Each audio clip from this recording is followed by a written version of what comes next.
আসসালামু আলাইকুম। অপচয় না করা, যে কোনো ধরনের অপচয় ইসলামে নিষিদ্ধ। অপব্যয় না করে সব ধরনের নিয়ামত উপভোগ করতে উৎসাহিত করা হয়েছে ইসলামে। অপচয় ও অপব্যয় উভয়টি ইসলামের দৃষ্টিতে গর্হিত ও নিন্দিত কাজ। আল্লাহ তাআলা পবিত্র কোরআনে ইরশাদ করেছেন, যখন তা ফলবান হয় তখন তার ফল আহার করো এবং ফসল কাটার দিন তার হক আদায় করো। আর তোমরা অপচয় করো না, নিশ্চয়ই আল্লাহ তাআলা অপচয়কারীদের ভালোবাসেন না। আল্লাহ তাআলা আরও ইরশাদ করেছেন, তুমি কোনোভাবেই অপব্যয় করবে না, নিশ্চয়ই অপচয়কারীরা শয়তানের ভাই।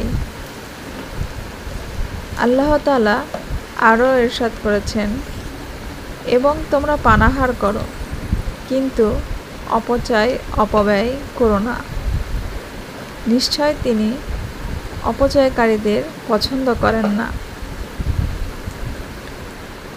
রাসূলুল্লাহ সাল্লাল্লাহু আলাইহি ওয়াসাল্লাম তার অনুসারীদের প্রবাহিত নদীর পাশে ওযু করার সময়ও পানির অতিরিক্ত ব্যবহারের প্রতি সতর্ক থাকার নির্দেশ দিয়েছেন।